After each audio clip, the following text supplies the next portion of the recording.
hablar de la famosa curva de contagio, el segundo martillazo.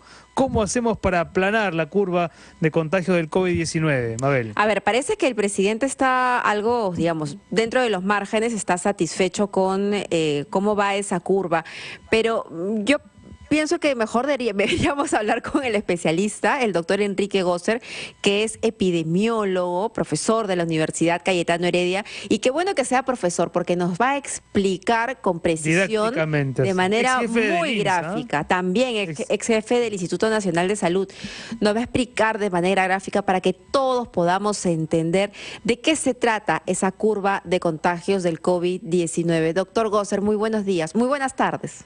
Buenas tardes, doctor. Buenas tardes, Mabel y Renato. Gracias por la invitación. No, gracias a usted. En la mañana el presidente mostró una curva, una gráfica, ¿no? Y ahí como que nos quedamos con las ganas de saber un poquito más. Cuéntenos, por favor, ¿a qué se refiere el presidente con la curva de contagios y si es que esta va dentro de los márgenes esperados? Ya, la curva a la que se refiere el presidente y que representa el número de casos que se producen en una epidemia es un valor que puede aumentar rápidamente, como en algunos países, ¿no? Y eso causar un problema sobre la capacidad de los servicios de salud. Nosotros tenemos en este momento entre 200 y 500 camas para cuidados intensivos. Si la curva de casos aumenta muy rápidamente, un porcentaje de ellos va a necesitar de cuidados intensivos. Entonces, lo que están buscando con las medidas que ha diseñado el gobierno y que están en práctica desde el 16 de marzo, lo que se busca es aplanar esa curva. O sea, en vez de ser muy rápida el crecimiento de casos, hacerlo más lento para que el número de personas que necesiten ser atendidos en un servicio de cuidados intensivos pueda ser atendido en la capacidad que tiene actualmente el país. Entonces, por eso se dispuso el cierre de colegios, de universidades, restricción de vuelos y después el aislamiento o cuarentena de todo el país. ¿No? Ahora, doctor Gosser, ¿qué tanto se ajusta a la realidad de esa curva? Porque también uno podría pensar que en la medida en que no se aplican tantos test de despistaje del coronavirus como uno quisiera o como la población demanda, estamos un poco dando palos de ciego, ¿no? Avanzando así a tientas. Probablemente el número de casos sea un poco mayor, pero lo que nos ayuda a saber en qué camino estamos, y eso es lo que han analizado el grupo de expertos, que es gente de primer nivel, es el número también, la combinación de los datos que tenemos en número de casos nuevos con el número de muertes. O sea, las muertes son mucho más difíciles de ocultar. Claro. No se pueden ocultar las muertes. Entonces, la curva de muertes es la que nos dice: esto tiene sentido, esa cantidad de casos está dentro de lo esperado. Entonces, por eso es que podemos decir que con la curva de número de muertes por día podemos guiarnos. Entonces, hablando fríamente, doctor, digamos, no es que no importe, pero a ver, lo voy a poner en estos términos. No importa la cantidad de contagiados en estos términos, porque podría ser inclusive una cifra que no es real, porque no se han hecho no se están haciendo las pruebas esperadas por día, hay algunos casos que no son detectados. Lo que nos ayuda a ver si el impacto del COVID es devastador es el número de muertes. Sí, lo segundo es cierto, pero lo primero sí es importante. Es importante saber el número de casos para poder ubicarlos, aislarlos, buscar sus contactos, aislarlos y cortar la transmisión.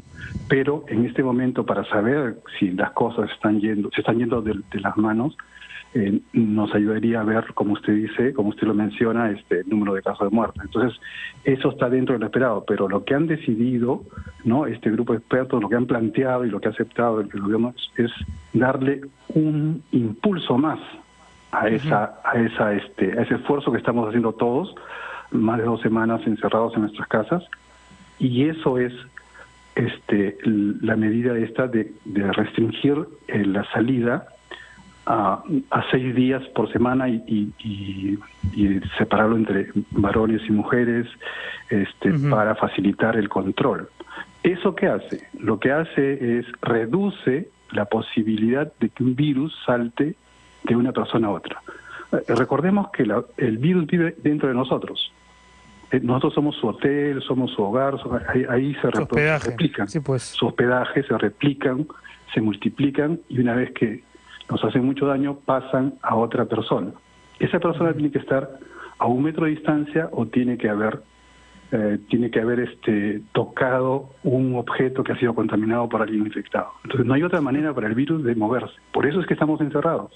Entonces, doctor, vamos a hacer una pequeña pausa y regresamos con usted para continuar conversando sobre la curva de contagio y sobre las probabilidades que tenga esta misma de extenderse. Estamos conversando con el doctor Enrique Gosser, epidemiólogo, profesor de la Cayetano Heredia, ex jefe del Instituto Nacional de Salud. Volvemos enseguida aquí en Conexión, tu cuarentena en casa bien informada.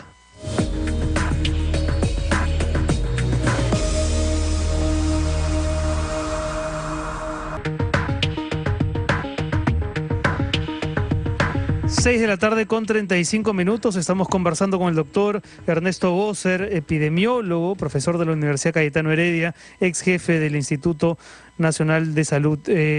Doctor, yo quería preguntarle, como experto en epidemias y en cuánto y cómo pueden controlarse, ¿cree que es realista la fecha del 12 de abril como un corte para que las cosas progresivamente vuelvan a la normalidad? ¿O de pronto lo más probable, por las cifras, por los detenidos, por el número de muertes, es que tengamos que extender ese plazo?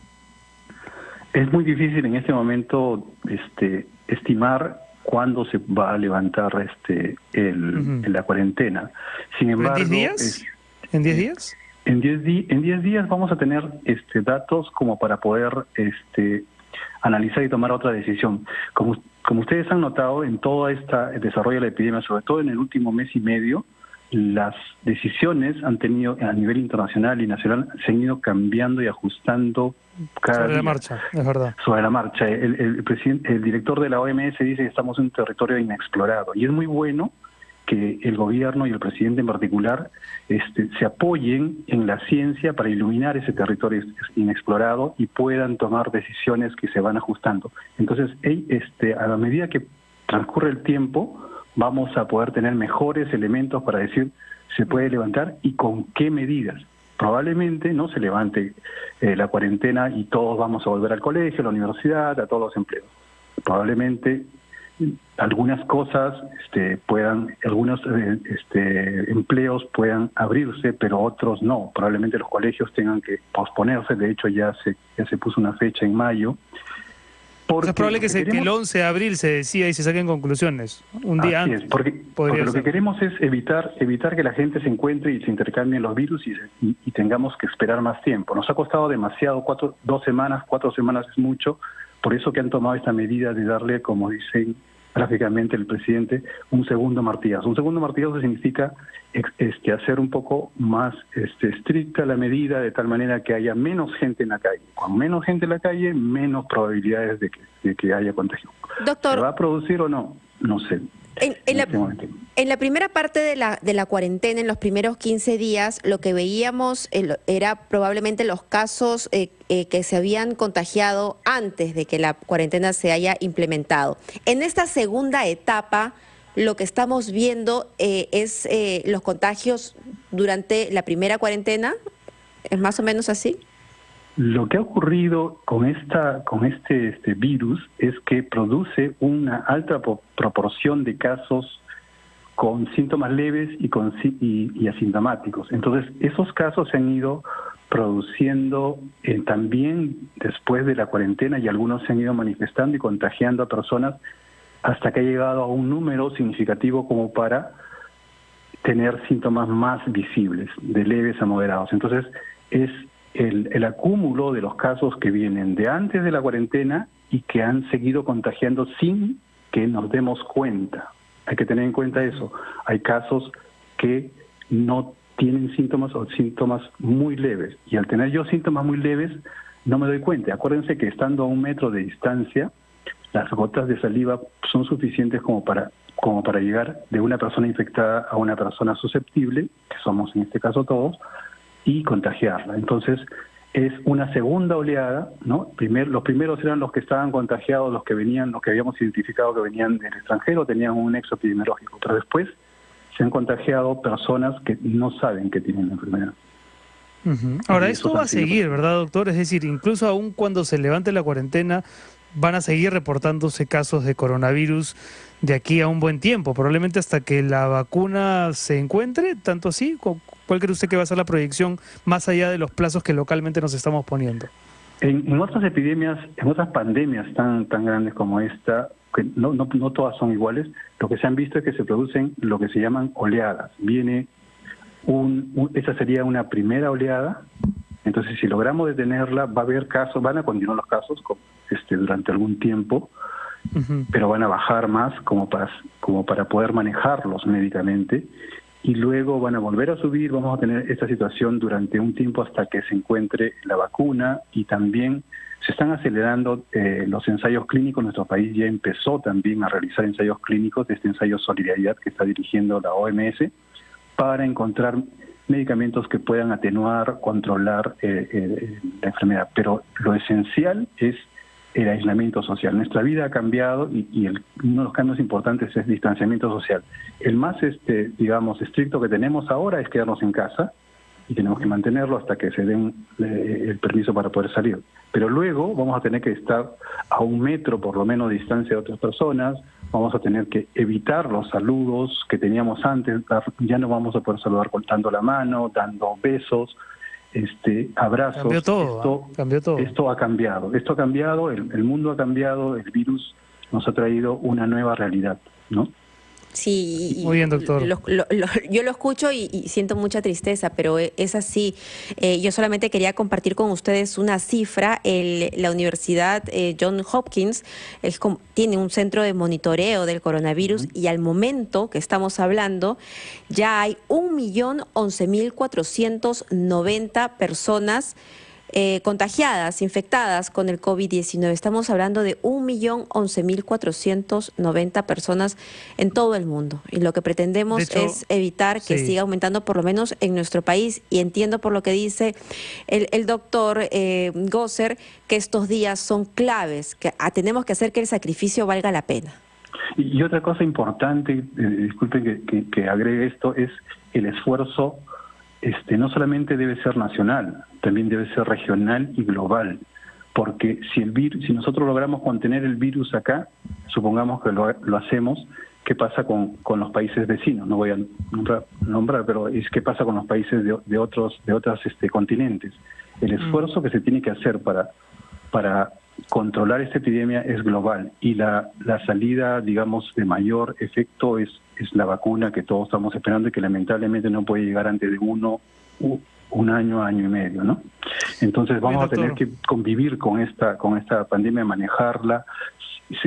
También otra cosa que debe cambiar nosotros es ser un poco más disciplinados en nuestras costumbres, y cambiar, por ejemplo, ¿no? Ahora tenemos que lavarnos las manos, distancia. Sí, ya los hábitos de higiene ya son otros, ¿no? Y ojalá se mantengan así. Esperamos doctor, que sí. Muchísimas gracias. Doctor Ernesto Gosser estaba con nosotros, epidemiólogo, profesor de la Universidad Cayetano Heredia. Como tú decías al inicio, Mabel, ha sido lo suficientemente didáctico como para explicarnos cómo es que funciona, cómo está funcionando tanto la estrategia como el propio virus.